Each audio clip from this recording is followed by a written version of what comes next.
Hi, I am Jeff Belomo with Belomo and Associates, and I am so excited to be here with you today for the three secrets to protect your family and your legacy webinar. I'm really excited. I hope you are too. Looking forward to this. Now, a few housekeeping matters. We have over 100 registrants for this webinar today. So I'm going to do my best to answer any questions that you may have. I do have somebody in another room monitoring the chat. So that way they will be able to correspond with you and go back and forth with you. Please go ahead and type your questions as we go through the webinar. And at the very end, I will do my best to get through all of them. I do have a time constraint here, and I will do my best to get through everything. But don't worry, we'll explain how to get the rest of those questions answered if you need them, and I will do my best at the end to get through as many as I possibly can. Another housekeeping matter. This webinar is for informational, entertainment, and educational purposes only. This is not constituting legal advice. If you are looking for legal advice on a specific situation that you have, please contact an attorney in the state that you reside in to give you the legal advice that you need specific to your situation. You're going to learn a ton today, and you're going to learn a lot about the things that you need to do. This is detailed, turning over every rock estate planning. This is not check a box just to get it done. This is let's get in the weeds, let's really figure out what we need, and let's get a plan about how to move forward. Now, I am licensed in the state of Pennsylvania. So all of the education that I will be providing will be in regards to Pennsylvania specific laws. If you're in another state, please constitute or call an attorney licensed in the state that you are in to be able to get that type of legal advice in the state that you reside in. For those of you in Pennsylvania, I hope you enjoy this webinar, and I hope you find it to be very valuable. All right, I see some more people hopping in here on the webinar, so I think we're about ready to get started. Again, if you have any questions, go ahead and type them in the chat, and we'll certainly compile them. And if there's something that my monitor can handle as we're going through, he or she will answer them as they come in. If it's something for me at the end, they will compile a list of questions for me at the end. So I look forward to it. All right, now let's get started. I'm going to go ahead and share my screen here so that we can get into the webinar. This is the three secrets to protect your family and your legacy, an estate planning and asset protection workshop. The one thing I can tell you after doing this for over 20 years, you are only as good as the team around you. That I can guarantee you. I will put my team up against anybody. We have the best people and the best team around me. I cannot ask for any more. They are absolutely incredible. So this is a picture of the team at Belomo and Associates.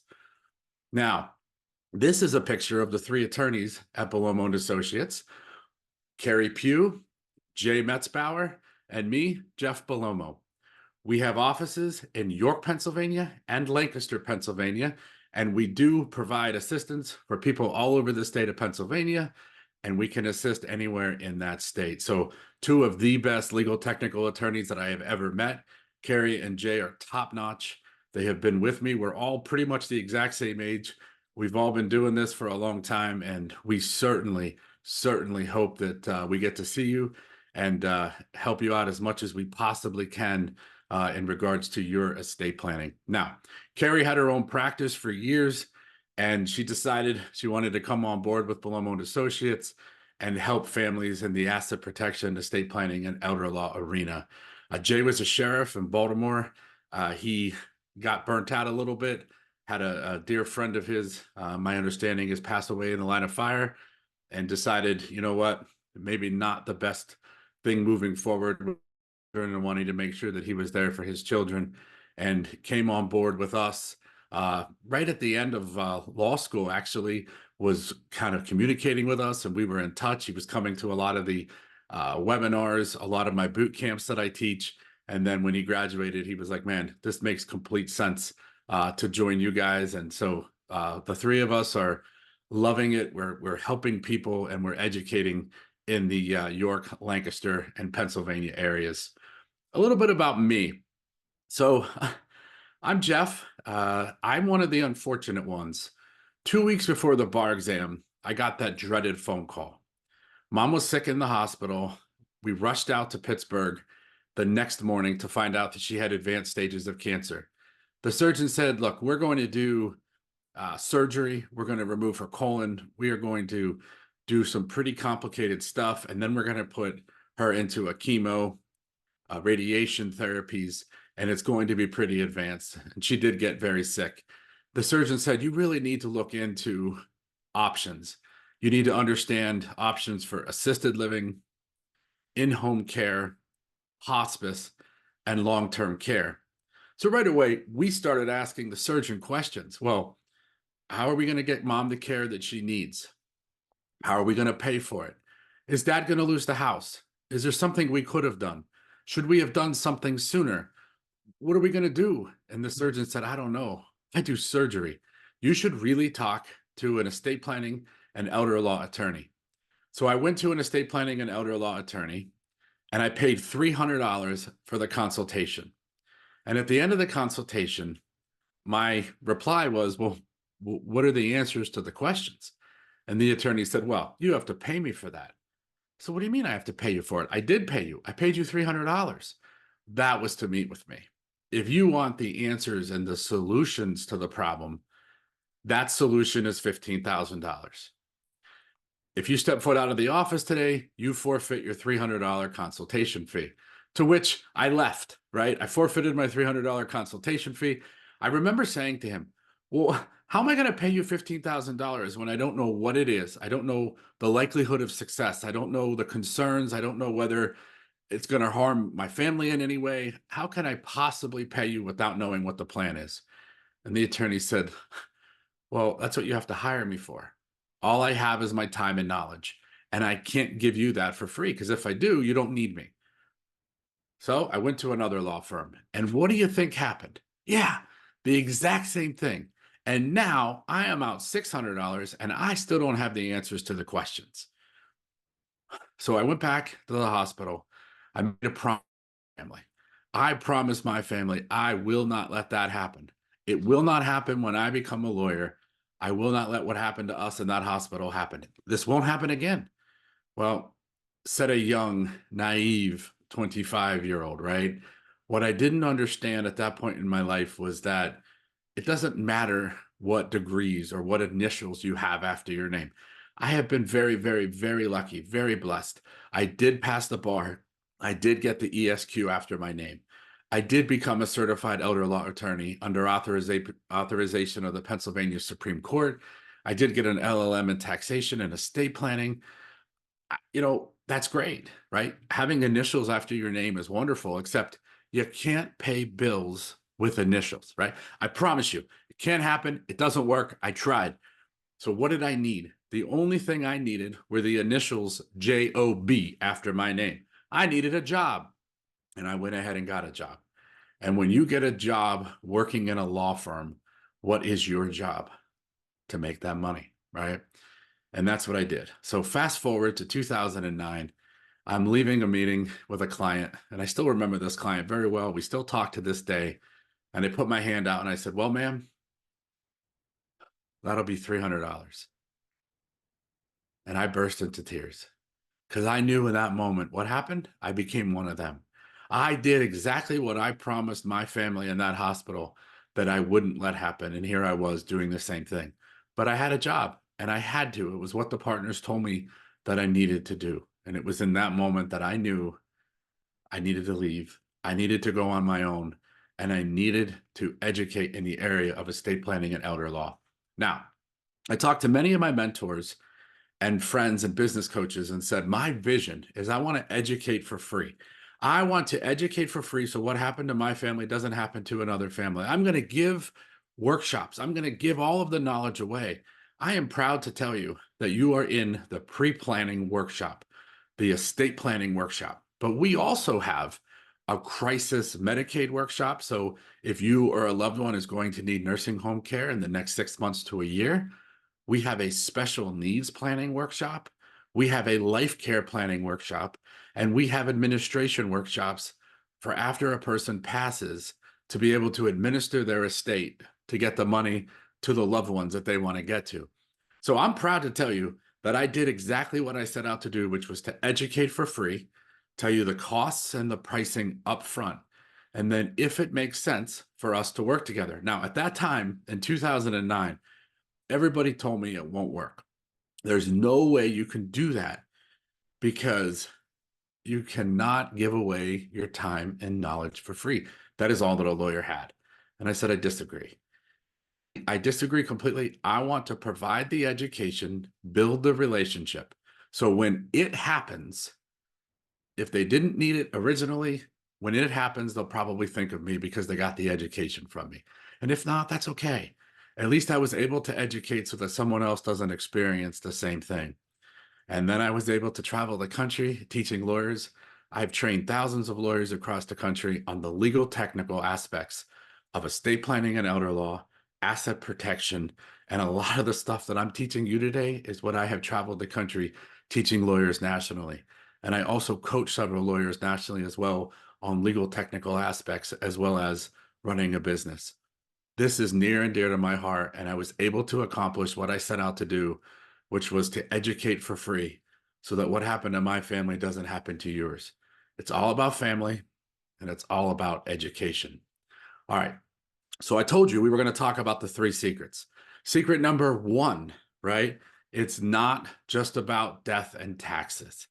When I used to pull rooms and ask people, hey, what's your definition of, estate planning? Everybody be like, well, death, taxes, a will, right? Well, it's not just about death and taxes. Let me prove it to you. The federal estate tax, we have two of them, right? We have the federal estate tax and we have the Pennsylvania inheritance tax. When a person passes away on the federal level, they're not paying tax to the federal government unless they have more than 13.61 million. Okay, now this is in the year 2024. When we get to January of 26, it is set to go back to about 5 million a person, which will be plus inflation, which they're predicting to be about 7 million a person. But as we sit here today, we're at 13.61 million a person. And if they're married, add another 13.61. And I think that's something like what, 27.22 million or something like that. Let me tell you, I have zero clients that have that kind of wealth. Zero, nada, zilch, right? So that isn't something that we are really worried about. When it comes to Pennsylvania inheritance tax, Pennsylvania taxes from the first dollar on the wealth that you're transferring to other individuals. The rate depends on the relationship of the person receiving the money. So if it is a spouse, it is a zero rate. Children, grandchildren, parents, grandparents, 4.5. Siblings, 12. And then anyone else in the world, including those lovely nieces and nephews, is 15%. Pennsylvania taxes on the wealth that's being transferred, on the stuff that you control at the time of your death. Now, I know what you're thinking. That sounds terrible. Actually, it really isn't, right? I call the Pennsylvania inheritance tax like that, right? You get that bite on your back and it's annoying. It might itch. It might bother you a little bit. It'll go away, right? It goes away. It's more of just a little bit of a hindrance or an annoyance than anything else. It's not going to kill you. It's not going to do anything major to you, but it is going to annoy you. That is all that the inheritance tax is. Look, in order to avoid it, you have to completely give up control. What I can tell you after 20 plus years of doing this is that everybody tells me the same thing about estate planning. I want to control my property while I'm alive and well. Keyword, control, right? You do not want to give up control. So let's just get that out of our thought process. Now, my dad, if he were to put my name on assets or my name on the house, and I have the house in my name alone, and I have it in my name alone for more than 1 year, I will avoid the Pennsylvania inheritance tax. But understand then that when he passes, what's the first thing that I'm going to do with a house in Pittston, Pennsylvania, right? That has 10-inch from HE double hockey sticks. I'm going to sell it. Now, my dad paid $20,000 for that house.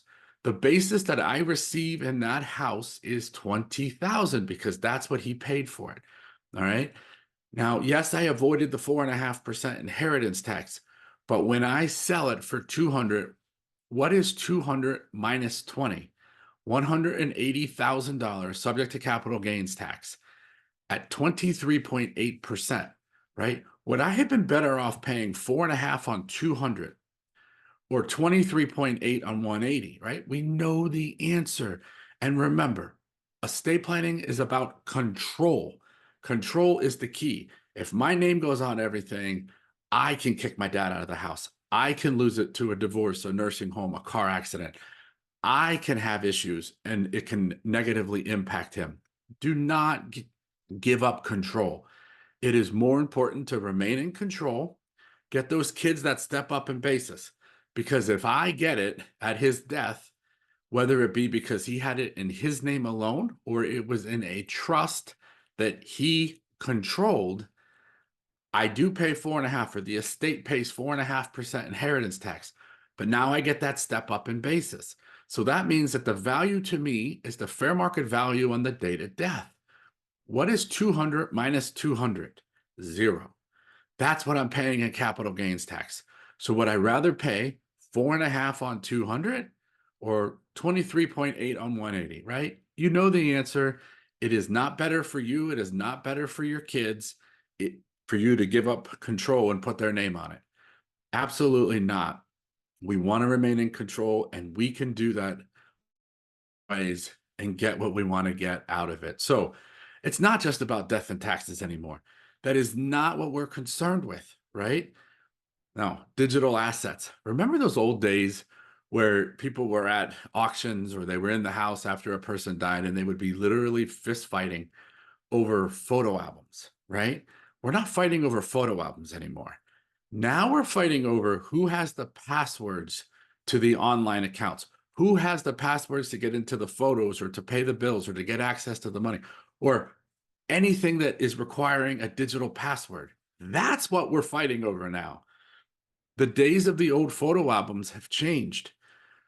The reason I bring this up is we purchased two practices in the 2019 area, and both practices were very accomplished, very wonderful attorneys.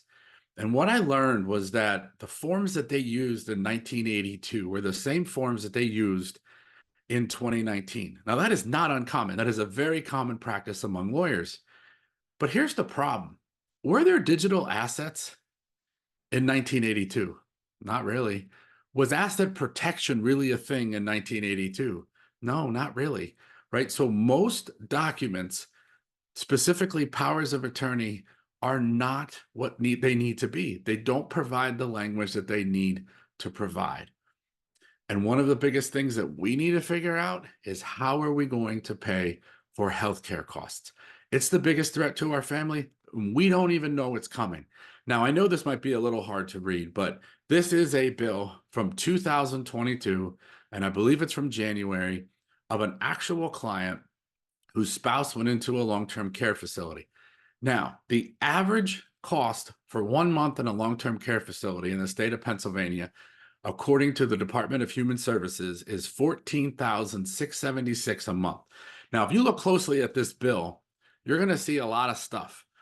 But one thing that I like to point out is, let's see, there is a Dolphin mattress on here. Okay, a Dolphin mattress. Now, I don't really know what that is. For that price, man, I assume there's like dolphins swimming around, right around you or doing something.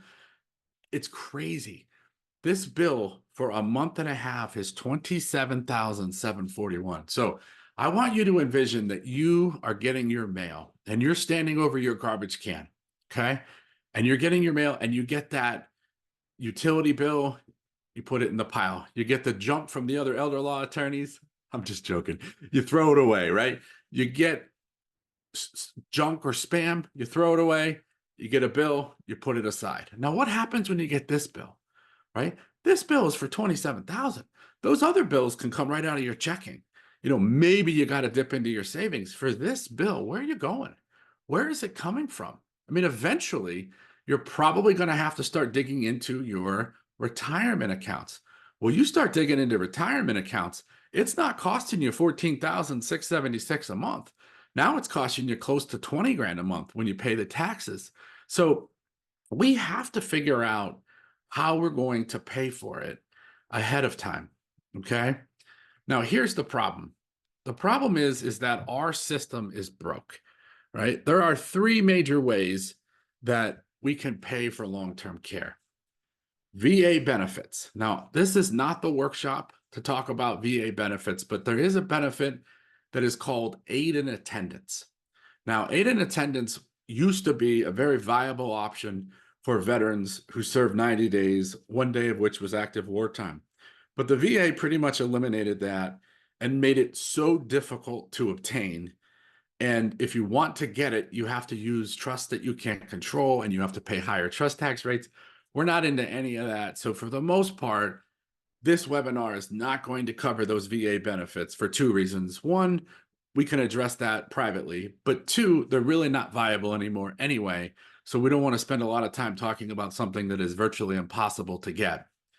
Now, Medicare. Medicare is what we pay into, right? And we believe through our lives that we're going to pay into this system. And then when we need care, Medicare is going to take care of us. Now, here's the issue. Medicare does not pay for custodial long-term care for a long stay. So let me explain. If I'm over 65 and I'm on Medicare and I have a massive heart attack, all right, so let's play that out. Massive heart attack, get rushed to the hospital, have major surgery, right? Maybe they do bypass, quadruple, put a stent in, whatever they have to do. Maybe I'm in the hospital for 3 weeks and I get myself, a little stronger, a little better. And now it's time to leave the hospital and go to a rehabilitation hospital or to a nursing home that has a rehabilitation side to it, right? So I go ahead and get into the rehabilitation hospital and I'm getting stronger. I'm able to do the rehabilitation.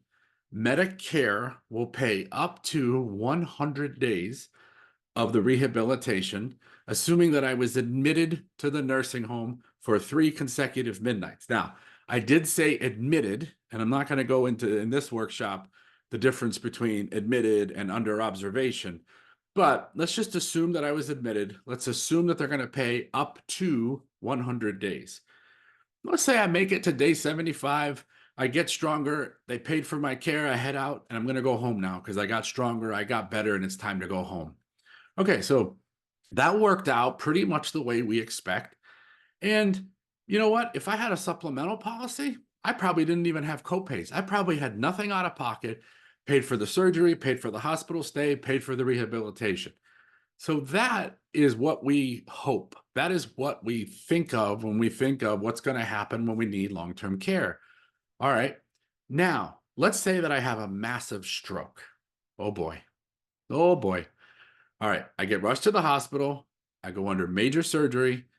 I do come out of it and I am in the hospital for, say, the same 3 weeks. That will all be covered. Now, as part of the major stroke, I may now have lost use of my extremities. I also may have a little bit of issues with my brain, with fogginess, with not remembering things, with not being able to put things together. So now, what is the likelihood that I am going to be able to rehabilitate to get better? Because not only do I have to have been admitted for 3 consecutive midnights and they'll pay up to 100 days, but it's up to 100 days as long as I am able to do therapy, as long as I'm able to do the physical and occupational therapy, and as long as I'm able to show up every day. But if my brain is cloudy or I'm forgetting things or I don't have use of my extremities, what's going to happen? I'm going to refuse to do it, right? And I used a stroke example, but the Alzheimer's Association tells us that 1 in 3 will have some form of dementia. 1 in 3, right? And then let's talk about how many admissions there are to a long-term care facility daily in the state of Pennsylvania. 300. 300 admissions daily in the state of Pennsylvania to a long-term care facility. So what is our system set up? Our system has set up this thing where we lay in bed at night and we hope we have a heart attack and not a stroke. Like, that doesn't even make sense to me. Our system is broke. Now, I want to be very clear. It's our system, right? I absolutely unequivocally believe that these long-term care facilities work their butts off. They do a great job. They do everything they possibly can. And I genuinely want you to know that. Most of my referrals come from long-term care facilities. Um, there's absolutely no question that they deserve to get paid and they deserve to help us people, but also at the same time get paid for those services. It is our system that is broke. That is the problem, right? It is not the people or these nursing homes. It is our system that is broke. All right, I'm going to share my screen here again and go back into the PowerPoint. So what that means is that there's only one left, right? And that is Medicaid. Now I know what you're thinking. Medicaid is, the poor home and it's bad care and it's the county home or the state-run facility. Guys, that is not true, right? That is not true. In our area, there are 17 nursing homes. 16 of 17 accept Medicaid, right?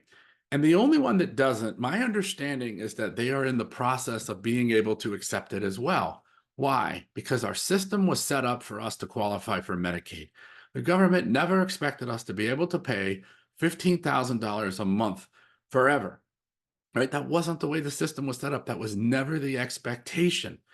Yes, continuing care retirement communities, most of them accept Medicaid. Almost all of them do, right? In your county, we've got 3. They all accept Medicaid. So we'll teach you today how to qualify, but still get in the facilities that you want to get into. But please don't think that Medicaid is just the state-run facilities or just the county-run. That is not true. The system was set up to accept Medicaid. Almost all of them accept Medicaid, even the continuing care retirement communities. But to qualify for Medicaid, you have to get spent down, right? Now, what is that to? Well, in Pennsylvania, it's either 2,400 or 8,000, depending on your income.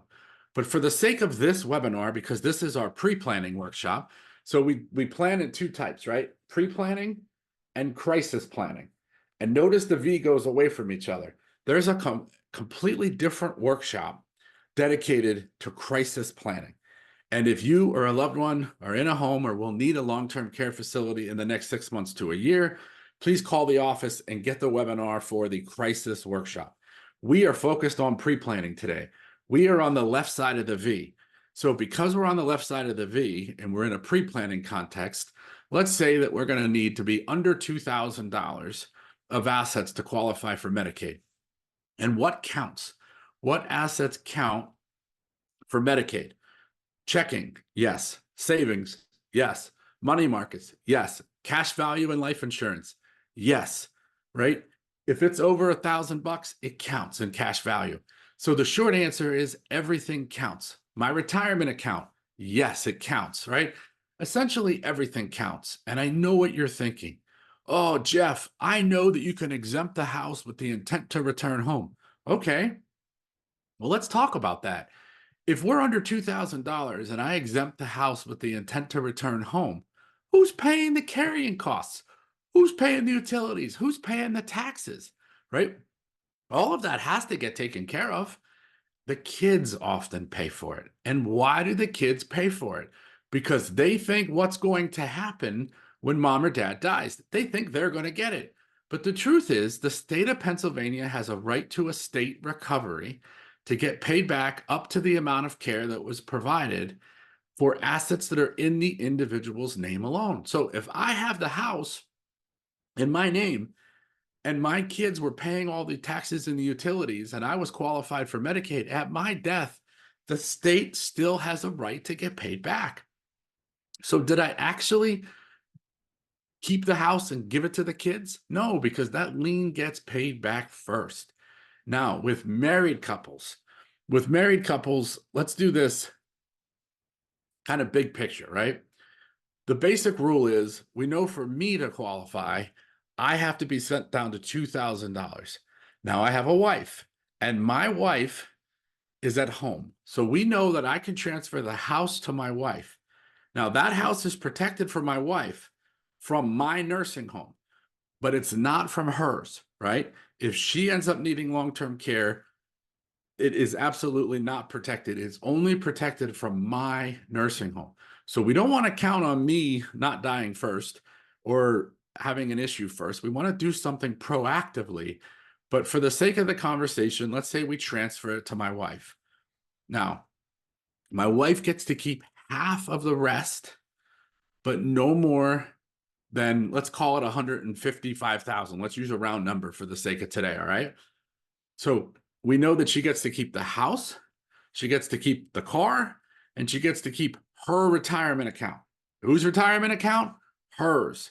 The rest of the money, whether it's in my name, her name, joint names, whether there's a prenup, right? The state of Pennsylvania was not a party to your prenuptial agreement. Everything gets put in a pot, and then she's allowed to keep half. No less than, let's call it 40, no more than, let's call it 150. All right, just to make the numbers easy to do math. If it's 100, what is half? 50, right? So my wife gets to keep 50, and then we know that I get 50, but I'm allowed to keep 2, which means I have to spend down 48. What if that number was 500? Okay, well, again, we're going to use the 150 number she can keep, which means 150 goes in her name, but there's 350 in my name that has to get spent down. Well, I get to keep 2 of it. All right, so there's 348,000 to spend down. How does my wife feel in crisis, knowing that she's going to lose $348,000 and she's only left with about 150 and the house and a car, right? She's not feeling great. I mean, she's glad that I'm getting care. She's glad that I'm taken care of, but that will scare her. Now, again, there is a whole other crisis workshop. If you or a loved one is already in need of a long-term care facility or will in the next 6 months to a year, please ask for the crisis workshop. For the sake of today, what I'm saying is if you have to get spent down, that is not good. That is not a comfortable feeling. That is scary. We don't want to see everything that we work for get taken. So another way to qualify is to plan ahead, right? Planning ahead is another way to qualify. And that is what we're going to talk about is how can we do it within the laws, within the rules, and get what we need to get in order to be able to get care for our family and also take care of our loved ones, right? All right. So secret number 2, you need the right tool for the job. This one, I love this. All right. You need the right tool for the job. Please beware, right? Beware of the attorney that says all you need is a will. There's basically 2 reasons why you're going to hear that. One is the attorney does family law on Monday, real estate on Tuesday, writes wills on Wednesday, criminal on Thursday, and bankruptcy on Friday, right? So every day of the week, they're doing something different. And when somebody asks for estate planning, they have a will. So they'll offer a will, and maybe they even will go as fancy as a power of attorney, right? To get your power of attorney in place too, because that's the tool that they have. If all you have is a hammer, what does everything look like, right? A nail. So in that instance, that's what they have. So therefore, that's what you get. Now, the other type of attorney are my friends who have their master's in tax, like I do, and they're really looking for the high-end estate tax planning clients. Well, remember earlier when I said federal estate tax was pretty much dead. You have to have more than $13.61 million a person, or $27.22 million for a married couple, in order to have the issue of needing federal estate tax planning. I don't have any clients that have that kind of wealth. So for me, if I was a tax guy, if the person doesn't need that type of planning, then the other option that they have is a will, because they tax trusts. They are doing trusts for people with more than 13.61 million, and they really, really, really want to get those tax trust planning. But if it's not a tax trust, then the other tool that they have is a will. So everything is a will. Well, let's think about it, right? What does a will tell us? It tells us what happens when we what? When we die, right? Guys, that's the easy part. All joking aside, how do I make sure that my bills are paid if I don't have the ability to, if I become incapacitated? How do I make sure that there is money there when I die? How do I make sure that after my death, my kids don't lose it to a divorce, a nursing home, a car accident? How do I make sure that it lives on, right? That's what we need to be talking about, right? The government has a rule book for you. It's called intestate succession, right? And intestate succession essentially says that it goes to the closest living relative. So the money's going to go to your close living relative, to your family, right?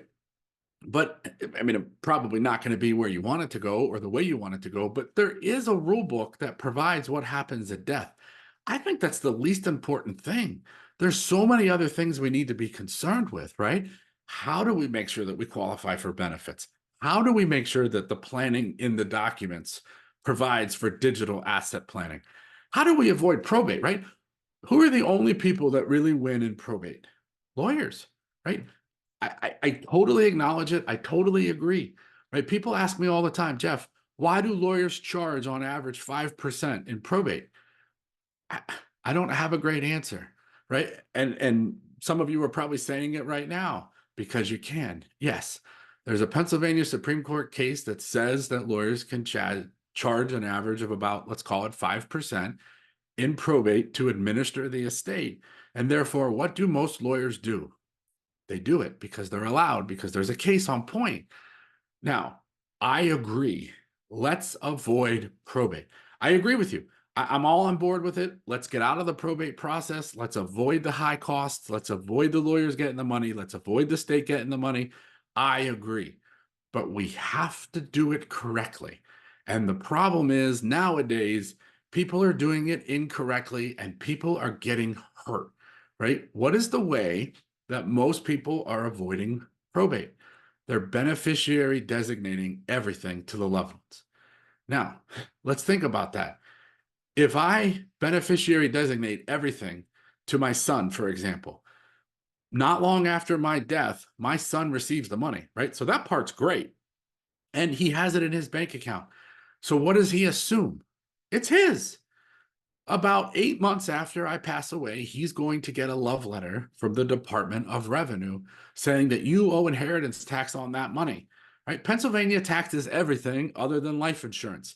So other than life insurance, Pennsylvania is getting their pound of flesh. Yes, they are getting it on annuities. They are getting it on retirement accounts. They are getting it on check savings. They're getting it on everything. So where people are getting hurt is their beneficiary designating everything, and the kids don't realize that they still owe inheritance tax. The kids don't realize that it's not free and clear, that it's not their money. And also, when you get money outright, who owns it? You do. The kid does. Now it's subject to the kid's divorce, nursing home, car accident, subject to the kid's stupidity. And I don't care how old they are, right? We all have stupidity. We all do things we might regret. Some of us have issues that we aren't expecting in life, right? So we don't want to do it in a way to harm people. And I'm going to talk to you today about how we can do it in a way that will protect them, avoid probate, keep the costs down, and protect your family.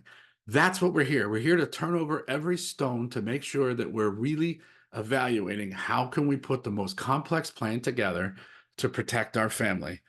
And ultimately, we want to do asset protection for the family during life and after death. All right. So now I'm going to teach a little bit about trusts. We're going to talk about how to qualify for benefits, how to avoid probate, how to do asset protection, how to speed up the distribution, and how to get the kids protected as well. So I'm going to stop sharing for a second here as I teach trusts to you. So how many of you had a Radio Flyer Red Wagon growing up, right? I certainly did. I absolutely did. So I have one here for you, okay? So this is the Radio Flyer Red Wagon. Now, when you were a kid, what went in your wagon?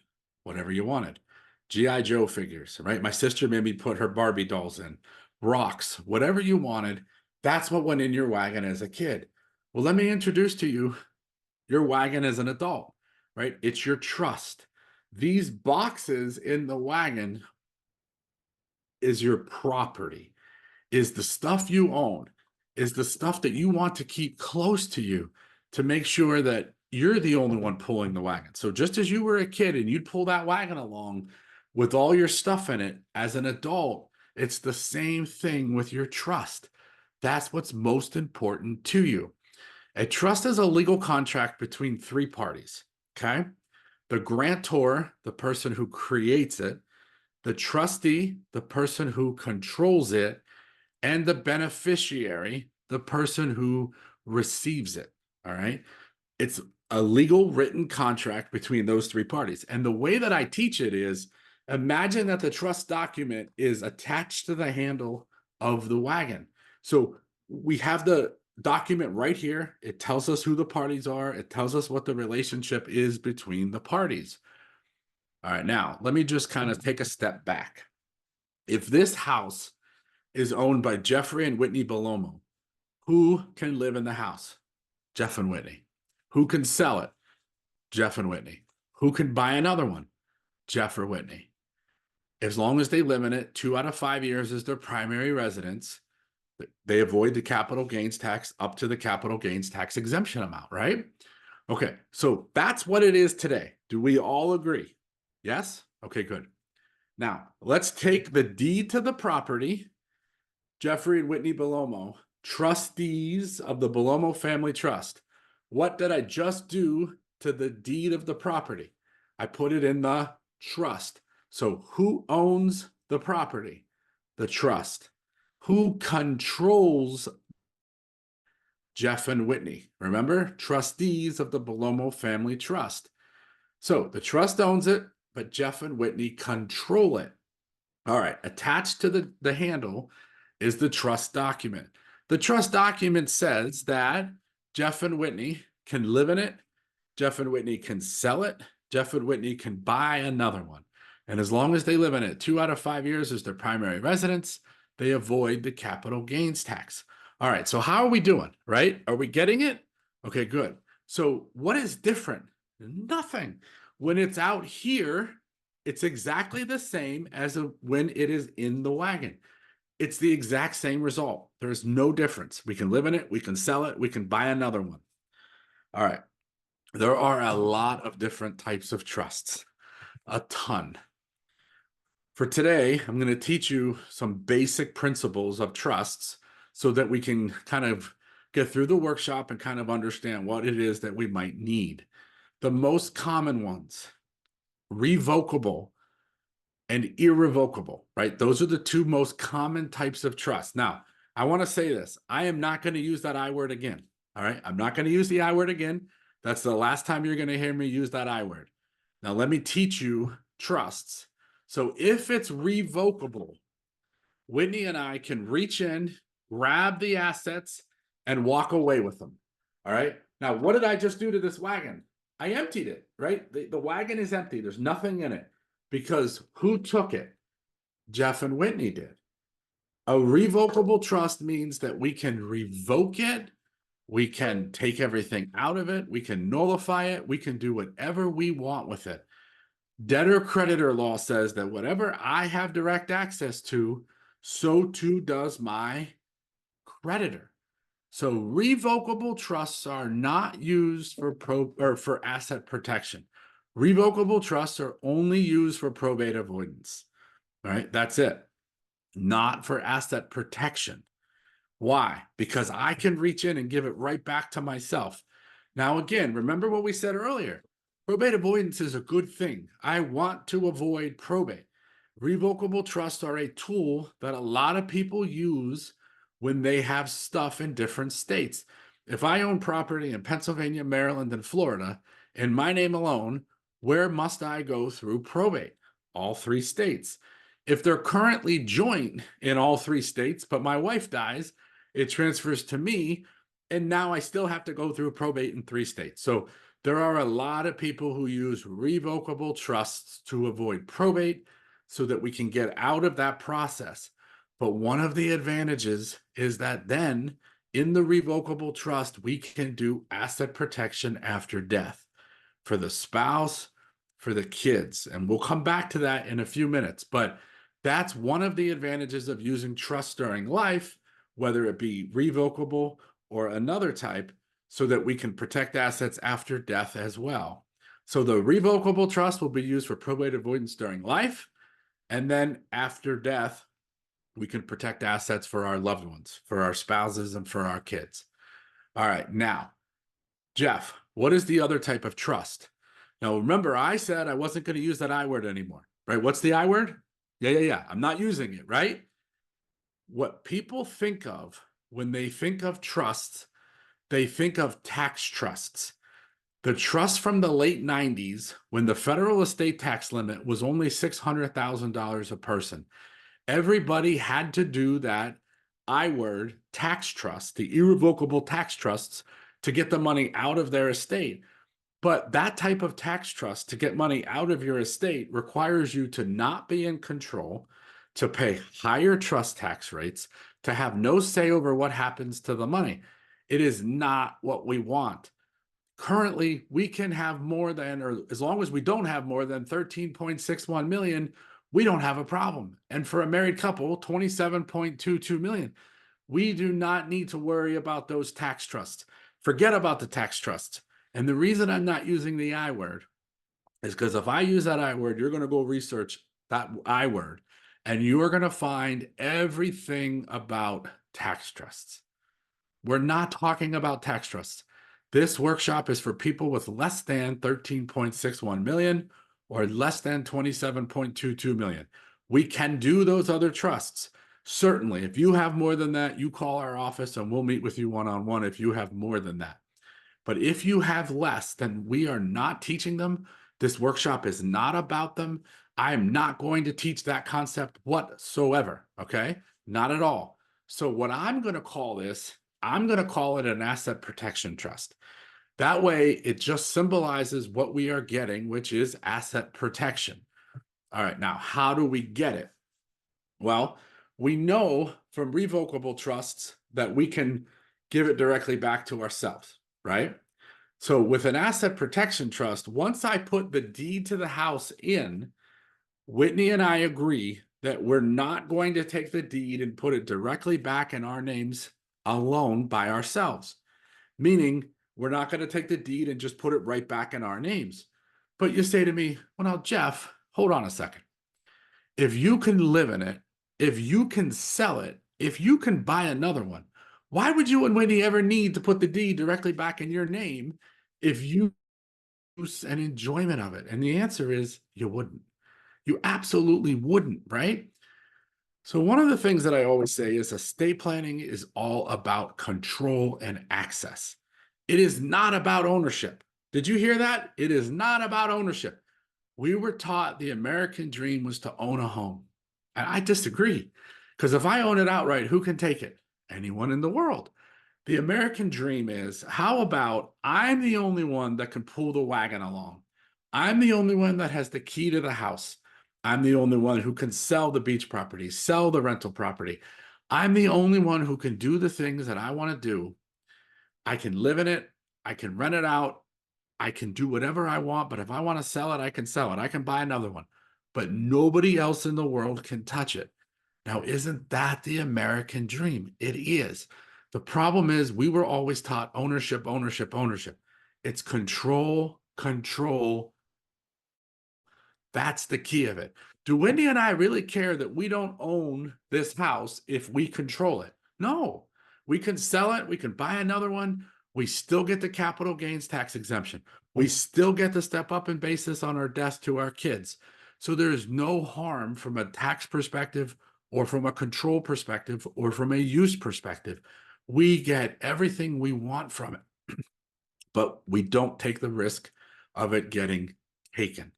So we know that we have revocable trust that we will use to be able to avoid probate with the assets that we need control of, right? So if we know that we have investment money and we want to put investment money in the asset protection trust, we know that we're going to kind of leave that money in there and let it grow and grow. We still manage it. We still work with our financial advisor. Nothing changes for you. But what you agreeing to is that you're not going to just reach in and give yourself the $100,000 directly back right to yourself. Now, I need to stop there. I have never needed to get investment money out of a trust directly back to an individual. Why? Because we are going to leave plenty of money in what we call is fun money. Fun money is money that we're going to have fun with. Fund money is your retirement money, your qualified money. It's the money that comes in from your Social Security and your pensions that goes into a bank account. It's the stuff that you're still going to keep, right? None of that is going to change. I cannot put a retirement account in a trust during life without triggering taxes. So we're going to leave the retirement money out in fund money. You're going to keep that. You're going to let it grow. And as that money grows in this, like from your Social Security and your pension, and you get too much in those bank accounts, we're going to move it over into an investment account that you're going to invest with your financial advisor in the revocable trust. We're using the revocable trust so that you have direct access to it, so that you can use it, you can spend it, you can do whatever you want with it. You can buy the car, you can go on trips, you can do whatever. But at your death, we're going to avoid probate and we're going to have it go directly into the asset protection trust after death for your loved ones, right? So that's where the magic happens. So we're using that revocable trust to avoid probate with the money that we're going to leave in your name that is not in a qualified account. The qualified account we are going to send right over to the asset protection trust after death because you love your spouse and your kids way too much to leave them money outright. All right, I'm going to say that one more time. You love your kids and your spouse way too much to leave them money outright. Yes, I said it. Now remember, when we put assets, when we put a house, when we put real estate into the asset trust, there is a 5-year look back period, meaning we want to not go into a nursing home, not qualify for Medicaid, not apply for Medicaid, right? Our goal is to let those assets sit in there and not apply for Medicaid for at least 5 years. Death is okay, right? Death doesn't hinder that because death has nothing to do with going into a long-term care facility. My mom passed away in her sleep at 67 years of age. Now, horrific for the family, but from a cost, from a financial perspective, that is a great way to go because there wasn't the several year stay in the long-term care facility, right? So from that aspect, you want to get the assets in. So if we put a house in tomorrow, tomorrow starts day one. We can sell that house. We can buy another house. We can do whatever we want with that house as many times as we want. When 5 months passes, when 60 months passes from day one, whatever comes from that original deed is protected. So whether it be another property, the appreciation, the equity, we bought another one, we sold another one. We had a family recently who had done a trust years ago, put one house in it, was all they put in it. And lo and behold, they sold it, they bought another one. And then they ended up going into a long-term care facility, and the husband ended up coming in, and it was outside of 5 years. There was over $1 million protected, all from putting that one house in the trust and getting it triggered. So what we are finding is that most families are just putting their real estate in. They're getting their houses in, they're getting the second properties, the mountain properties, the beach properties. Real estate is the best thing to put in because you can still use and access it and control it. And it doesn't matter that it's in the trust because you get all the rights and benefits from it. All right. Now, if it is an investment account and you say to me, well, what if I need the money back? Well, we're not going to put it in to the asset protection trust if we know you're going to need it. Jeff, what if I'm the first person in the history of your firm who needs the money out of that trust? We're not going to put it in. Well, let's say I made a mistake. All right. I get it. You want to know that you can get it. All right. So if mom and dad are the ones who create this trust and they have an investment account with $100,000 in it and they want 50,000 of that 100,000, we know that they can't just do this, right? Right. Because if they can do that, so can the creditors. So mom and dad write the check to their son. Now, they happen to have 3 kids, Larry, Mo, and Curly. Yep, 3 kids, Larry, Mo, and Curly. I love that show. It's one of my childhood. I love it. All right. They have an affinity to Larry. They love Larry the most. We don't know why, but they do. So they write the check to Larry. Larry cashes it. Larry calls mom and dad and says, that was the nicest thing anyone has ever done. And dad says, whoa, Larry, you're writing that check back to me, buddy. And he says, but dad, that overweight curly haired attorney, Jeff, he said that a gift was non takeabackable and you can't make me give it back. And dad says, yeah, he did say that.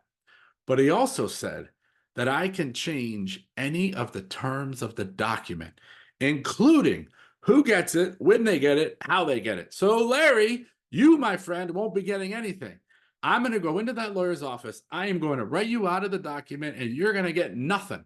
And Mo and Curly are going to get everything. He says, but Dad, I thought it was irrevocable. He said, the only thing I agreed is that I wouldn't give it directly back to myself. But I didn't agree that I had to give it to you. I can change who gets it, when they get it, how they get it.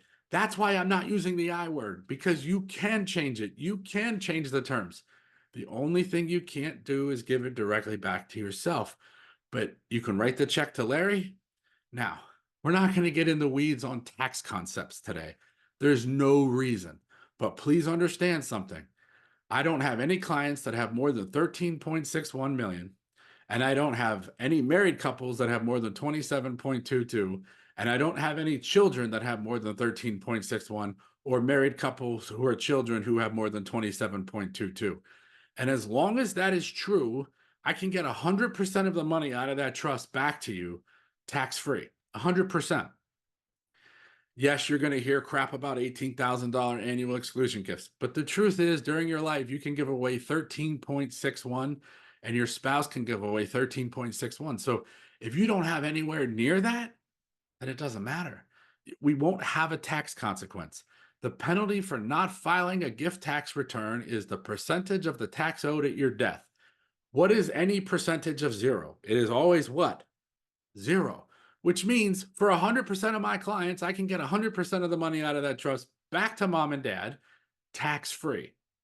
Okay, so we're not worried about getting it out and back. No tax consequence to me, no tax consequence to my kids. And when they give it back, also no tax consequences. So let's not worry about that. If I needed money out of this trust, I could get it. In fact, I could get 100% of the money out of this trust. Now, Jeff, what happens if 6 months after we create this, I fall ill and go into a long-term care facility? Well, now what we're going to do is we did the V, we're out here, we're going to basically undo it or terminate it and come back to the beginning and go down crisis. There's a couple different ways we could get the money back out of the trust, but one of the simplest ones is to write the check out and get it back.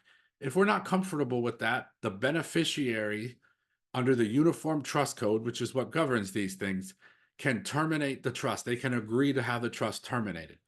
Now, it requires the beneficiaries.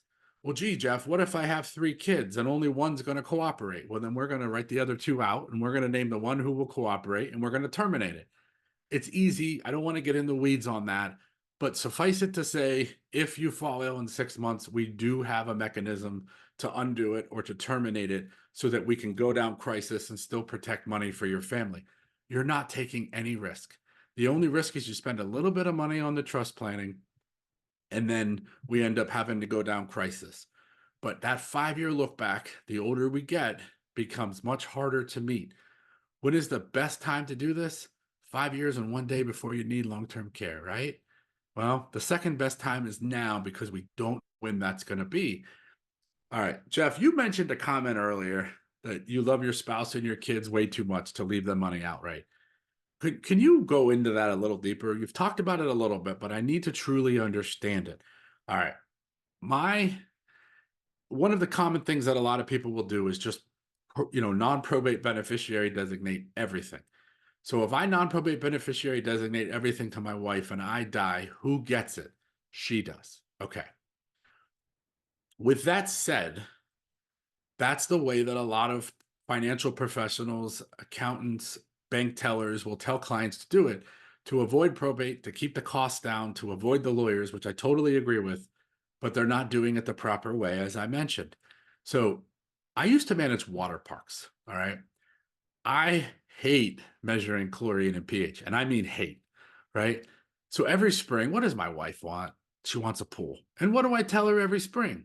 No, I don't like it. I don't want to measure chlorine and pH. We're not doing that. Now, if I die and everything goes automatically to her, She owns it, right? If she owns it outright, what can she do with it? Anything she wants. After she grieves for a reasonable amount of time, what's the first purchase that she's going to make? A pool. And what comes with every pool? A pool boy in a Speedo, right? Now, I know that it cracks me up. My wife loves that story. But here's the truth. I'm only 46, right? I want my wife to remarry. I genuinely do. I mean that. And I want him to love the house. And I hope that there's enough money for her to buy a property near the beach because she's always wanted to do that. And if the life insurance and the retirement are enough to do that, I hope she can. And I want him to enjoy it and I want them to enjoy the views. But when she dies, where do I want that to go? Who do I want to get my stuff? My daughter, Deanna, right? You can see Deanna right here over my shoulder. This is my daughter. This is my wife and I on our wedding day. This is my beautiful wife, right? I want my daughter to get that beach property. I don't want it to go to her new husband, to my wife's new husband. I want him to enjoy it, but when she dies, I want it to go to my daughter. Now, let me take it out of that context because for some people, they're laughing and it's kind of a little cringy. They're like, oh, okay. Let me just change the facts. Let's say that Whitney and I are driving down the road and I hit a tree and I die instantly. Okay, I'm dead. Now, everything goes right to my wife, right? Okay. But let's say she's going to spend the next 25 years in a long-term care facility. All right. Now, who got the money? Did my wife get it? No. Did my daughter get it? No. Who got it? Not them, right? Not them, because the money went outright to them. I had it go outright. Therefore, she lost it all. So that doesn't work. Or let's say she's not even in the car with me and I die and everything goes outright to her. But then she's in a car accident and she kills 10 people.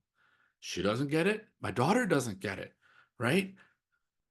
If I do a trust during life, I have to wait 5 years before I apply for Medicaid, right? I need to stay, not apply for Medicaid. Death is okay, but I want 5 years to go by. But if I do it and have it transfer automatically into the trust for my wife, it is immediately protected. Transfers on death are not subject to a look back period, which means I can have all of that retirement money that I can't protect during life go right into a trust for my wife's benefit. Now, it is called a spousal only retirement trust. It doesn't matter what it's called. I can still have it go in there, still get the stretch out over life expectancy from a tax perspective. And that way we get some of it protected for the spouse immediately. There's a huge benefit there. And then all of the other money that I had in my name, the money that came from the life insurance, also protected for her now, right? Huge benefit. My wife doesn't care that she doesn't own it as long as she can use it, as long as she's in control of it. She doesn't care that she doesn't own it. She's the only one who can spend it. She's the only one who can access it. But the long-term care facility can't, right? What about my daughter? My daughter is one of the most responsible 14-year-olds I have ever met in my life. She, every Monday, makes me give her a printout of her 529 accounts and her Vanguard account. She wants to know what she has for college, and she wants to know what she has in the Vanguard account, which is the account that she uses because she's going to buy her first car when she turns 16 and she has enough money to pay for 3 years of insurance. She has a picture of a used Lincoln SUV on her vision board, and she already has enough money for that used Lincoln SUV as well as for 3 years of insurance. So I think she's going to turn out to be a pretty good kid, right? I really do. But she's only one college party away from a stupid decision. So the truth is, I don't know. If my wife and I die in that car accident together and everything transfers automatically to my 14-year-old daughter, soon to be 15, is she ready when she turns 18 to handle all of it? Probably not. I mean, I don't know. Maybe, maybe not. Just because she's good today with money doesn't mean that she won't do something silly. And even if she does, even if she makes it through that, right? Let's say she does get through it all and everything is great. She was raised by me, and I was raised by a man who always taught me, Jeff, you don't buy something unless you can pay cash for it. You don't buy something unless you can afford it. So what am I trying to teach my daughter? You don't buy something unless you can pay for it. That's why she's already saving, and that's why money for the car and the insurance. So let's say that we get through everything and she gets the whole way to the end, and then her mom and dad die. She receives the money outright because that's the way it was set up. What's she probably going to do with the money when the money is enough to pay off her debt? She's probably going to pay off her debt, right? Because that's how I raised her. And when she pays off her debt, what is her husband going to do a week later? He's going to file for divorce. And what does he get in the divorce? He gets half. He gets half. Why does he get half of what I gave to my daughter? Right? And I know everybody's like, oh, Jeff, your daughter will keep it separate in their own account. Guys, that's not true. I have never seen that happen. Remember, if she's happily married at the time of my death, her and her husband are never thinking about divorce. They're not thinking about there being a problem. Nobody walks down the aisle and says, this is going to be the best 4 years and 3 days of my life, right? They think it's forever. And if there's debt, they're going to together decide to pay off the debt. Of course, she's not thinking that he's going to leave. Of course, he's probably not even thinking it, right? But then something happens. They get divorced. He gets half. And because it was a marital asset, because she used the money to pay off the debt, he gets half. I don't want him to get half. I worked 14 hours a day creating a law firm. I didn't take a paycheck out of the law firm for the first 5 years. I do not want anyone to get it. I want my daughter to get it. So the money goes in trust for my daughter. Now, my sister is the trustee for her. And when my daughter turns 25, she's a co-trustee with my sister. My sister will help her learn how to manage it, learn how to invest it. She's still a co-trustee. She still gets to make those day-to-day decisions. But if she wants to pull money out and my sister says no, she can't fire my sister. She's not in full control until she's 45. Right? Somebody asked me the other day, why 45? I said, because my wife wouldn't let me go higher. Now, listen to me. I trust my daughter implicitly. But remember something. If my sister is the co-trustee for her, she can always give her money for education, for health, for college, for whatever she needs. But the age at which she is in full control, my daughter can take it out, she can spend it, she can give it to him, she can do whatever she wants. My sister can always give her more. My sister can give her control if she thinks she's ready younger. But I can't change the age once I die. So I want it to be a little higher. And then if my sister decides that she's ready, my sister can give her access or give her the money. But she will never be owning the money outright. She will be in full control of the money. Going back to our concept of estate planning, it's all about control. I don't care if I own, I control it, but I don't want to give a young kid, too much control until they're old enough to handle it. All right. Now, in a situation where there's an addiction, a gambling problem, a special needs, we are not going to give them full control in those instances. Only if the child appears to be able to handle it, and we're going to set an age that's higher, and then that's when they're going to be in full control because you love your spouse and your kids way too much to leave them money outright. So we are going to protect them after death so that only they can get it, nobody else can get it, right? That's the magic of this type of planning. That is where the rubber meets the road. And it is with the use of trusts. Okay. Trusts are your friend. I know that's not what we were taught because they were talking about a completely different style of trust. We are not talking about that I word. We are talking about an asset protection trust where you can be in control.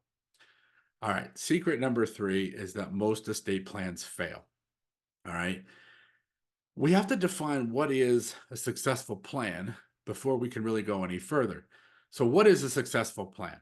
It has to honor your life, protect your resources, set your family up for success, and it must work today and tomorrow, right? Today and tomorrow. Those practices that I bought in 2019, how well do you think those plans work when the forms that they were using were from 1982, right? They don't, right? They're outdated. They don't work. There are a lot of banks that will not accept a power of attorney that are more than 6 months or a year old. Yeah. right? I want you to think about that for a second. If your power of attorney is more than 6 months or a year old, it may not work when you need it to. That's why we have our clients coming in every year to update their documents. We see them on a regular basis. We get updates to our software program 4 to 5 times a year, right? Some of those documents weren't updated since 1982, and we're getting 4 to 5 times a year. We have to make sure it works when we need it to work today and tomorrow. And the problem is the reason that most plans fail is because they're using the wrong tool for the job, right? Everybody's saying you need a will, you need a will. I had a client call me a few weeks ago, and they real sweet lady. And she says to me, I talked to my other attorney and he said all I need is a will. And I just started laughing. And I said, remember why, right? It's one of two reasons. And she went, oh my gosh, that's right. You used that story. You're so right. But it is easy to forget that kind of stuff because that doesn't protect the assets during life. That doesn't get the assets protected after death, right? So that means if you're using a will, nothing's protected while you're alive, and then nothing's protected after you're gone. We want to make sure that we're protecting it, that we're providing legacy planning, that we're providing healthcare planning, that we're getting it updated on a regular basis, that we're getting new POAs done, that we're getting it funded. What is funding? It's getting the boxes or your assets and putting them in the wagon. They have to go in the wagon during life and after death. That is funding. That's how we get a full plan to be working and to protect your family during life and after death. We need the advisors on the same page. One of the biggest things that will help you, help us, and help your financial professionals is that we are on the same page. How do we do that? You're going to tell us who they are in the paperwork that you're going to fill out if you decide to move forward. Then we're able to give them access to your stuff. We're able to give them access to the videos explaining everything. We're going to be able to give them to make sure that it's set up properly. We want to work together. We want this to be one family taking care of you so that we're all rowing in the same direction to protect you and your family. All right, so I'm going to stop sharing my screen here for a second. And the traditional process, you have to decide, right? Do you want a hammer or a screwdriver? And that is the problem typically with kind of estate planning in general. So, as I said, for most of the general practice attorneys, you need a will. For most of the tax attorneys, you need the irrevocable tax trust. And then there are other attorneys like me who are what we call elder law attorneys. And typically for elder law attorneys, what happened was, at least in my model for the last 20 years, 20 plus years, clients would come in and we would educate for free. And that is the key to me, is about educating. So what happened to my family doesn't happen to yours. And then at the end of the workshop, we would tell you the prices. We would say there's three options. There is a will package, and that is going to include a financial power, a medical power, and a living will, a last will and testament, right? The cost for all of that is about $900 for a single, $1,400 for a married couple. In our base plans, we had some fancy techniques in it. Our base plans were 27 pages, right? Then we would say, okay, the next tier or option 2 is the revocable living trust plan. If you simply want to avoid probate and you have property or assets in different states and you want to make sure that you don't have to go through probate in those states, the revocable living trust plan is about $6,000 or $8,000. And then the final plan is the asset protection plan, the full kit and caboodle. You get the asset protection trust, the revocable trust, the will, the financial power, the medical power. 11,400 or 13,400, right? So basically we're giving you good, better, best, right? That was what we've always done, and that's what most law firms do. You didn't come to this webinar to do something good, right? You want the best for your family. And I can tell you, about 2 years ago, I had something that happened to me that changed my life forever. Now, I'm still all about education, and I'm even going to offer you another opportunity for another education opportunity because that is how important it is to me.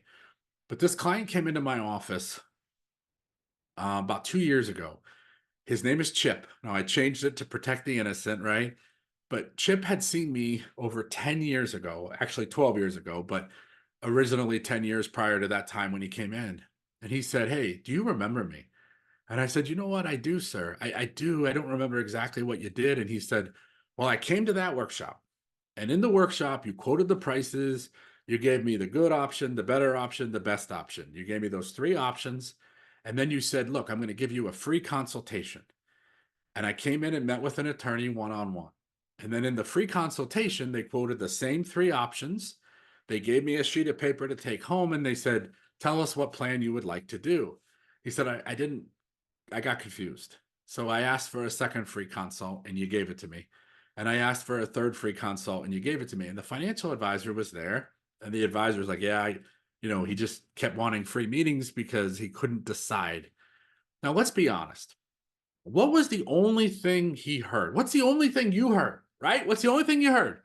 13,400, right? I went through that whole story and the only thing you heard was 13,400. Some of you even hit your spouse or your family member in the room and went, "What?" Okay, that was the problem. All he heard was 13,400. He didn't hear that we can protect the assets and you'll never have to write another check to the long-term care. No, no, no. All they heard was the 13,400. He didn't hear how much would be protected after death and during life. So he said, I just did a base plan. I picked the hammer. I picked the good option because I figured it was better than nothing. And I just couldn't decide on the rest of it. 5 years later, my wife ended up in a nursing home, Jeff. What happened was she was wandering because she had Alzheimer's. And she got picked up by the police for the second time. And when you get picked up by the police for the second time, what do? Right? They placed her in a nursing home. They told the husband where she was. The husband came to our crisis workshop. Remember that workshop on this side of the V? So now, 5 years later, he comes to the crisis workshop. I give a free consultation. I quoted the fees in the workshop, then I quoted the fees in the consultation. He was confused. So he went to a second free consult and then a third free consult. So now he's been to 4 hours of workshops, 6 hours of consultations, and he has paid us $1,400. Okay. He did nothing. He said, "Jeff, all I heard was the cost. I didn't hear anything else, and I did nothing." My wife has been in the nursing home for 5 years. I have lost $500,000. I went from 1.5 million to a million. And there's no end in sight, Jeff. She has dementia. She could live another 10, 15 years. I'm going to go broke. And I said, "I know, the same as I told you 5 years ago, we can help you in crisis, right? It's not the guaranteed result like it was back in the pre-planning side. We aren't going to wait the 5 years, but at this point, there is something we can do in Pennsylvania." Now, I truly believe that that's going to go away at some point. But for Chip, it was there. It was an opportunity. He was still alive, so we were still able to help him. So we did. We were able to assist him. We protected him that was left. And I'll never forget it. As he's walking out the door, he says to me, "Young man, can I give you some advice?" I said, "Yes, sir." He said, "I hold you responsible for me losing that $500,000. The advisor and I looked at each other and said, "Whoa, wait a minute." The advisor goes, "He gave you 6 hours of free workshops, four 4 hours of workshops, 6 hours of free meetings. Like, what are you talking about? That's not his fault. No other attorney does all that free education." And he said, "No, no, no, hear me out. All I heard was 13,400. I didn't hear anything else. I was confused. I was overwhelmed." Jeff, what does a confused mind always say? No. I was so overwhelmed, so confused. I just said, "No, all I heard was the cost." I said, "But I got on my hands and knees when your wife went into that nursing home and I told you were going to lose 500,000. I told you that if she was in," he goes, "I know, but all I heard was the cost." You need to figure out a way to educate, but not make it in this one-on-one environment. Jeff, believe it or not, attorneys are intimidating. Now, look, you've been with me now for about what, an hour, and I don't know, probably an hour, a little over an hour. I really don't think I'm intimidating at all. I really truly don't. And I don't believe that any of our attorneys are, nor any of our team members. But it's not about me. It was from his perspective. And he said, and I don't understand why you educate one-on-one. In that free consultation in your office, you literally told the exact same stories that you did in the workshop. And I said, I know, I understand that. And he's like, but when you went to law school, did you learn one-on-one? I said, no, of course not. You learn in a classroom. He said, right. So why is it that you educate and you teach in these one-on-one situations? Because it's overwhelming. It's a little stressful. It's a little intimidating to be there. And then at the end of the meeting, of course, your question is, so what would you like to do? Would you like this option, or this option? And I wasn't ready to make a decision. So I just asked for a second free consultation. And I said, okay, well, what do you suggest I do? And he said, you have to figure out a way to bring the fees down. And I said, well, you won't believe this, Chip, but there are people who come and get 3, 4, 5, and 6 free consultations. He goes, I know, I was one of them. He said, but that's because of your time. That's because of what you have invested in it and what you're paying for the documents and the software and the updates. But you can figure out a way to educate in a group model, not one-on-one.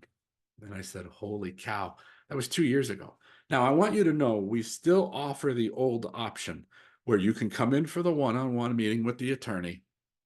We can still quote the same fees I just did, good, better, best, and then you can decide which one. Now, we don't give more than one free consultation in that model, and the prices are the 900 and the 1400 for the base plan, 6,000 and 8,000 for revocable trust, and 11,400 or 13,400 for the full asset protection plan.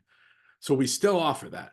But for those of you who want to save some money and still get the same documents, get the same plan, maybe you're somebody who doesn't have a lot of money, right? The people who this benefits are people who have about 200,000 to about 4 or 5 million, right? Sweet spot. Little over that, no problem at all. When you start getting over 10 million, people start doing some different type of planning. It changes their mindset a little bit. But when you're at that 200,000 to under 5 million, that's the sweet spot for this type of planning, which is let's get it protected. So what we created was what we are calling the legacy planning model or the foundation program. You're attending this webinar today, right? There's a reason why you're here. What I'm going to do is offer you a free discovery call. Look, there's over 100 of you on this webinar today. We cannot handle 100 plans in a month, right? We can't do it. We don't want to do it. That isn't the point. So I'm not suggesting that this is for everybody, but on the discovery call, we want to determine if this is right for you, if this is the right fit for you, and if it's the right fit for us. So you'll get a consultation for free. We'll ask you some questions. We'll answer any questions that you have. We'll get a little idea of what we can do to help you. And if it makes sense, we're going to have you come to a free blueprint workshop. The blueprint workshop is where we're going to educate for the first hour. We're going to teach you the same stories. We're going to teach you the same concepts. Look, this is advanced stuff. So if you're a little overwhelmed right now, that's okay, right? You're going to hear it again, which is going to help you. It's the repetition, okay? So then the second hour of that blueprint workshop, you're actually going to put pen to paper. You're going to start planning for your family. You're going to put the plan together to decide who will make financial decisions, who will make medical decisions, who would be the executor in my will, who would be the trustee if I can't be the trustee after I become incapacitated. You'll actually write all of that out. You'll decide who's going to get the stuff when you're not around, right? All of that stuff you're going to put pen to paper if you're in the blueprint workshop. And then at the end of the blueprint workshop, we're going to say to you, now look, you have two choices. You can fist pump us on the way out the door and thank us for our time. So if that's the case, you now got about 4.5 hours, this webinar, and then another 2.5 hours absolutely free of education. So if you fist pump us, you don't owe us anything. That blueprint is free. Or, yeah, Jeff, you know what? I do want to get my house protected. I do want to get that property out of where it can be taken or where I can lose it.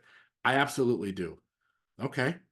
If you choose to move forward at Blueprint, instead of it being $6,500, it'll be $6,200. So what we have done in this model is we have said, all right, we're going to give you everything, because the problem that I learned with Chip was that he never thought his wife would go into a long-term care facility. He couldn't be in that place in his head because he thought he could take care of her forever. He thought he would keep her home, right? That's what everybody tells me, but it wasn't his choice. The minute she got caught wandering, the police took over. It's not always within our control. So what I realized was I asked him, what options do you want? But he couldn't see where this was the option that could happen. Therefore, he would never pick that option. So we have decided that we're going to give you everything. We'll decide what gets funded where later, right? And if you move forward at Blueprint, it's only $6,200. Get that house and it pays for itself. And that way you can get the assets protected during your life and after your death. And then if you move forward at Blueprint, we're going to draft your documents. We're going to send them to you. We're going to give you videos of me explaining every single paragraph. You will get very comfortable with the conversations. You'll get very comfortable with what we're doing.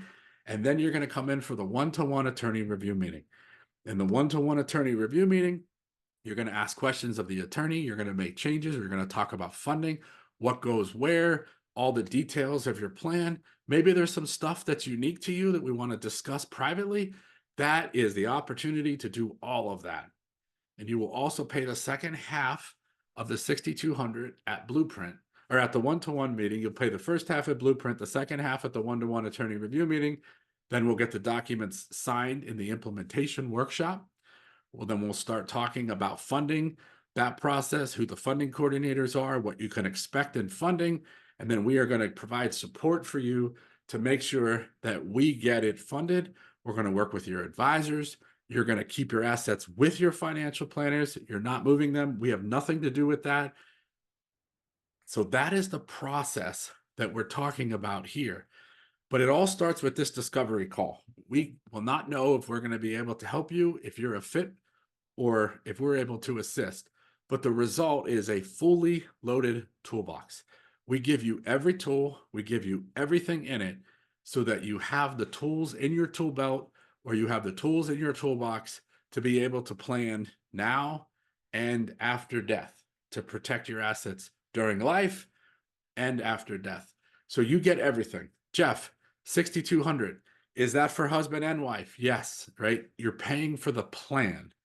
So it's 6,200, whether you're one person or two people, and we're going to get everything in place for you. And you'll learn so much more at the Blueprint. And just a reminder that Blueprint is absolutely free. The foundation program, or the program that we still offer, that's the old model, for everything, including the special needs trust for your children after death, the separate share trust for your kids, the trust for your spouse, that is the $13,400 option. But it's not just that. We also have to make sure that we get you educated, get your family educated, give you the ability to get it up to date, keep it up to date, let your family know what's going on, and get it funded. And this program is a $6,500 investment. Now, $6,200 if you move forward at Blueprint. Why are you giving $300 off, Jeff? Is this some scam to get us to move forward at Blueprint? No. The truth is, very, very, very high percentages of people move forward. But if they don't move forward at Blueprint, it takes our office calling them, emailing them, sending them letters. And what we did is an average of all of the cost and the time that we have invested in getting people re-enrolled back in the process. And on average, we're spending about $300. So we decided we're just going to give you the savings. If you know this is right, if you want to get that house protected, and maybe some other assets, or you have life insurance, cash value, let's get that in. We'll get it moving. Well, we're going to give you the $300, so it's only going to be $6,200 at Blueprint if you choose to move forward. Now, the Red Wagon Club, that's where you're going to get your family educated. That's where you're going to get everything funded properly. That's where you're going to have monthly meetings, and we'll talk more about that in a minute. We always typically like to give 3 months to 4 months for free. Already at the point in the year where we're right around the 3-month mark, maybe a little more than that. So we're just going to give you the difference. So we're going to include 2024 for free in the Red Wagon Club. So you'll be getting invites to the Red Wagon Club, to the portal. You can give access to your family. That's all going to be included for the rest of this year. starting in January of 25, you will get a bill for $7.95. Okay. What $7.95 is it's about 2 hours of our time. Our hourly rate is $400 an hour. So if you choose not to continue in the Red Wagon Club starting in January of 25, after everything is funded, no problem. If you need us, if you want to make changes, if the laws change, you call us and we'll update it on the hourly basis of $400 an hour. But we'll talk a little more about Red Wagon Club here in a minute. But for the rest of this year, you don't have to worry about it. It is included. All right.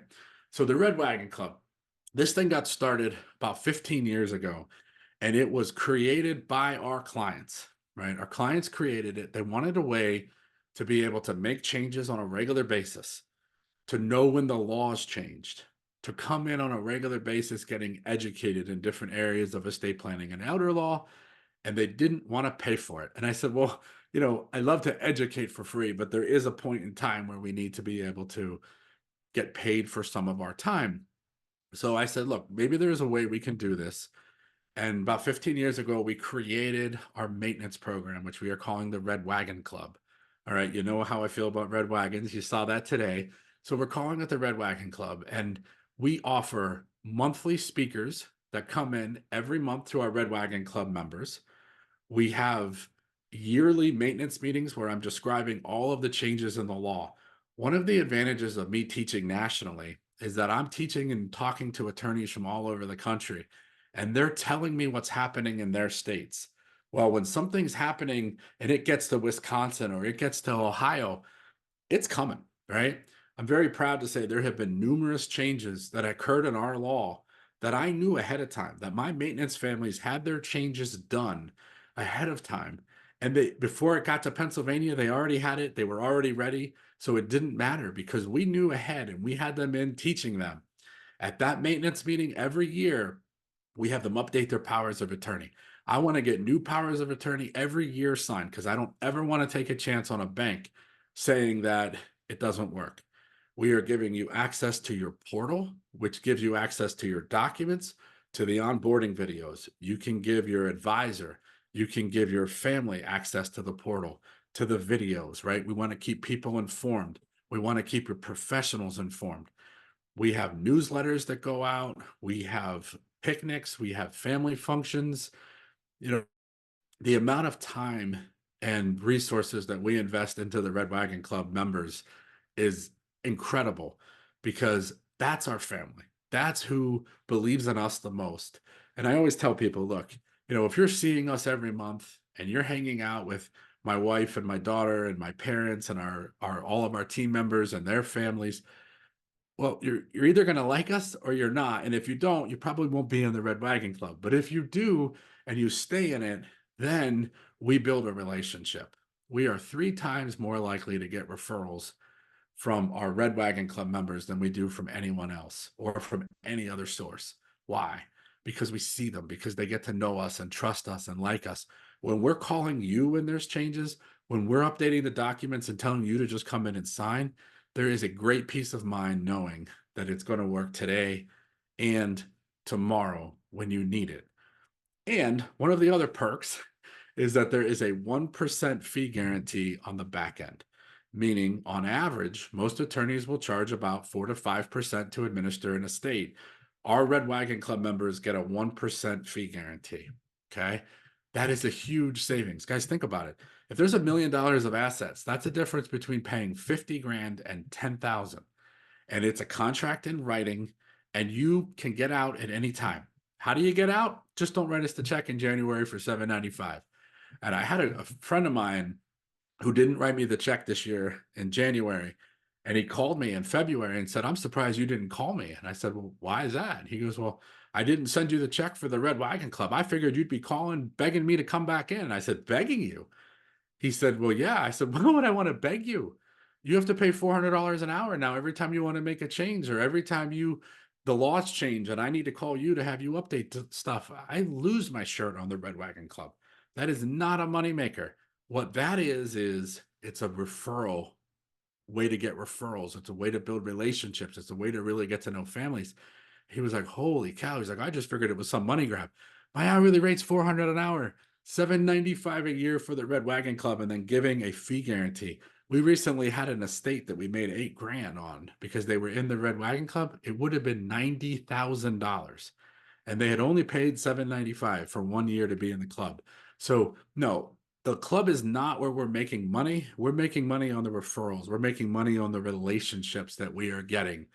And there's also very big discounts in other areas. There's some pictures of some events that we've had, some of our team members over the years. That's a picture of me teaching at one of our Red Wagon Club events or maintenance meetings every year.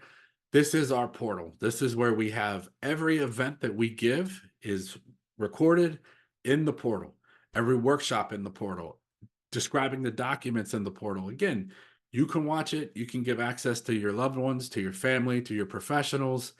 And there's all kinds of wonderful resources there, as well as our newsletter that is brimming with goodies as we have there. And this is, of course, a picture of our team at Belomo and Associates. So I will stop sharing there. Take a look at my time. All right, so we're doing pretty well right now, actually.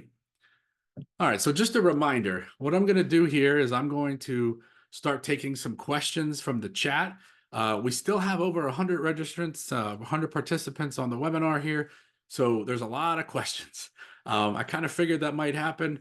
I know that the moderator was sort of responding to some of you through chat. So a lot of you had some of your questions answered. Some of you are still waiting to comment on the answers. What I'm going to do here, since I have a few minutes, is go ahead and answer some of the questions. But I want to remind you, you're going to sign up today for that discovery call. So click that button at the end here, get your discovery call booked. It is absolutely zero. There is no cost for the discovery call. We can't handle 100 in a month. So what we're going to do is make sure it's the right fit, that you're a good fit for this, and that we're a good fit for you. And then if it makes sense, we'll get you scheduled on that discovery call for a blueprint workshop. The blueprint is absolutely no cost. At the end of the blueprint, you have two choices. You can fist pump us on the way out the door and thank us for our time, or you can agree to move forward for the $6,200. You'll pay half at blueprint. You'll pay half at the next meeting, which would be the one-to-one attorney review meeting. All right, so let me see here if I can get some of these questions answered. All right, Jeff, can I put my house in with a mortgage? Yes. I'm not going to go into a whole bunch of legalese as to reasons why. The short answer is yes, you can put a real estate in with a mortgage. Jeff, can I put my retirement account, my qualified account, my IRA into the trust during life? No. If we put a qualified account, 401k, 403b, or IRA into the trust during life, we will trigger the tax consequences. So we will be leaving that out in your fund money. That's the money that you can spend. That's the money you're going to live on. We'll leave it out during life. Now, we can protect it after death for your spouse and for your kids, but not during life. All right, Jeff, what if I don't make it 5 years and I do this trust? All right, so just remember, when we're in the Medicaid crisis context, what they're looking back 5 years for is any gifts that you made away, or that you gave away, right? So this has nothing to do with death. It has nothing to do with going into a nursing home. It has nothing to do with getting sick. Only has to do with applying for Medicaid. So who's in control of applying for Medicaid, right? We are. So if we know that we're a couple months away from being outside of the 5-year look back from funding the trust, we're not applying for Medicaid, right? We're using the fund money to pay privately for your care, or we're going to use the money that was in the retirement account, or we're going to take money out of the trust. We can get money out of the trust if we need to as well. So we can stretch it a little bit. Now, if it's 6 months after we create it, we're nowhere near 5 years, then we probably have to terminate the trust or undo what we did in order to be able to go down crisis, which we talked about a little earlier. All right, Jeff, what if I do this and then decide that I want to go into a continuing care retirement community and they have a buy-in? Great question. We talked about it briefly, so let me kind of just go back to the conversation.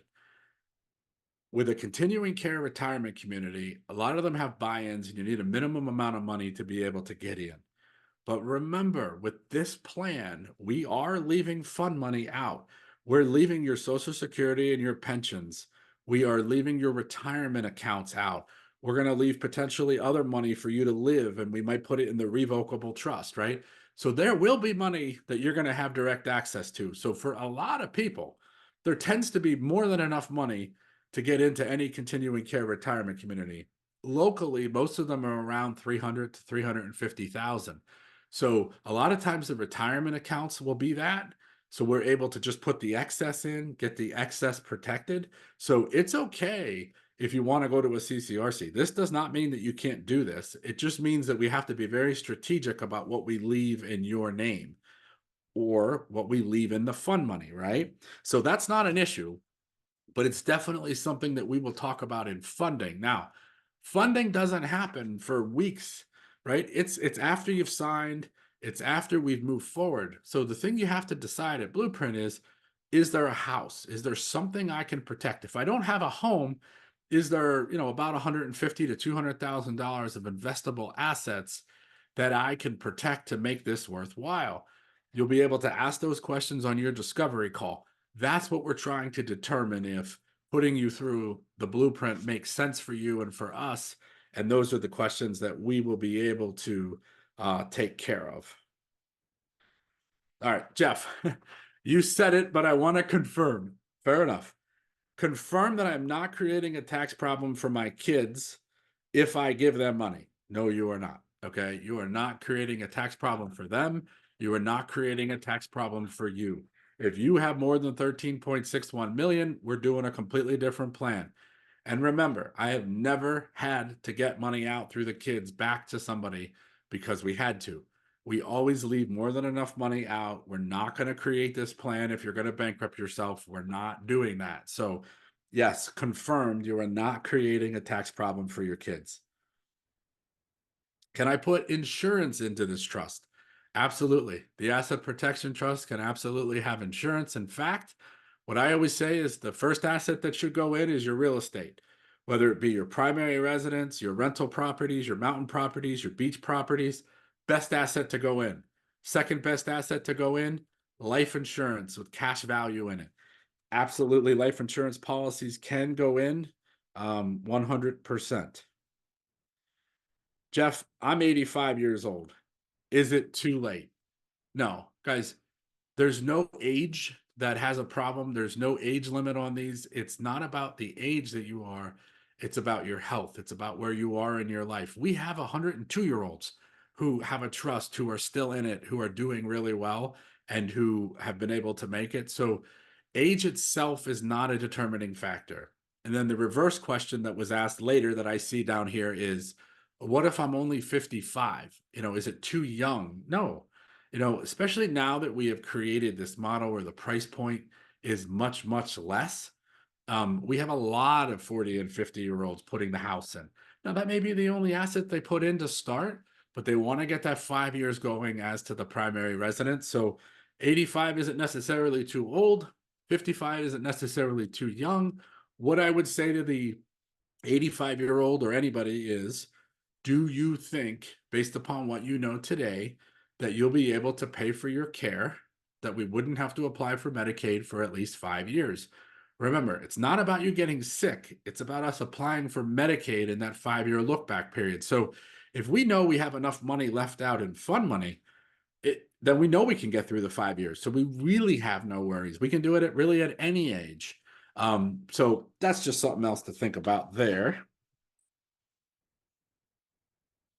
All right, let's see what other questions we have here. Okay, Jeff, can I bring my spouse who couldn't attend this webinar, or my brother, or my sister, or my son, or my daughter to Blueprint? Yeah, absolutely. Now, with that said, they need to be educated. We cannot have people in the Blueprint who have not seen the Three Secrets workshop. So the only caveat is, when you call in your discovery call, if you want to have us send you Three Secrets, link to be able to have somebody watch, or dates for the upcoming webinars, or an in-person one, no problem. We can get that to them, but we cannot have anyone in the room who hasn't seen this workshop.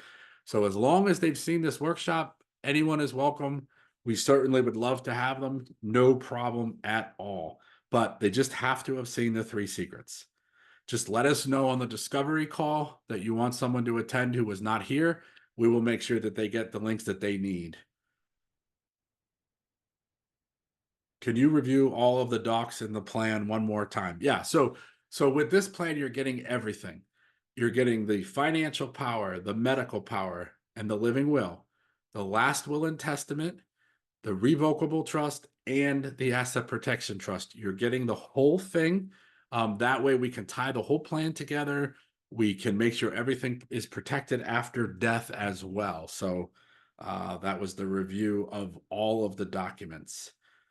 When do I schedule the blueprint? Okay, got to do is we have to get the discovery call first, because I want to make sure that it's right for you and right for us that we have you in the blueprint. But assuming on that discovery call that it is, we'll get you scheduled for an upcoming blueprint workshop. All right. All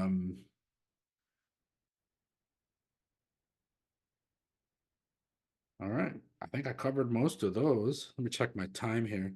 Yep. You know what? We're right about it at the end of time. All right. So let me take a look here. Yeah. Okay. So I hope you enjoyed this webinar. By the looks of it, there still is over 100 registrants or 100 people, participants on this webinar. So I'll take that as it was worth your time. I really hope that it was. I hope that you learned some things. If I said some things today that surprised you, or maybe were a little different than what you always thought, that is because there is a difference between estate and elder law. There is a difference between those two practice areas. We focus in the area of elder law and asset protection. So hopefully I was able to introduce you to some concepts. Go ahead and get that discovery call booked. Let's make sure it's a fit for you to be a blueprint. We'll get you scheduled for the blueprint. We have live blueprints in York, Pennsylvania, as well as Lancaster, Pennsylvania. We can get you into either blueprint, whichever is more convenient for you. Again, the blueprint is absolutely free. There is no cost for the blueprint. At the end, you can fist pump us on the way out the door and thank us for our time, or you could decide to move forward for the $6,200 at Blueprint. Completely your choice. No pressure. The education is absolutely free. All right, let me look here one more time. All right, yeah. And on that discovery call, if it makes sense, go ahead and get that blueprint scheduled. We only have limited space for each blueprint that we offer. We cannot handle over 100 in a month. That's just not physically possible for us. So we want to make sure it's the right fit to get you in the blueprint and make sure that we're a right fit for you as well. So we'll get on that discovery call. We'll check all that out. So go ahead and get that call registered. Thank you. Thank you so much for your time today. Thank you for the great questions. Some really, really good questions there today. And we look forward to seeing you and around the office at Belomo and Associates. And I really had a lot of fun today. I hope you did as well. Thanks for your time, everyone. I hope you enjoyed the webinar. All right. Well, I see everyone kind of flying off here. So, all right. Take care, everyone. Thank you again.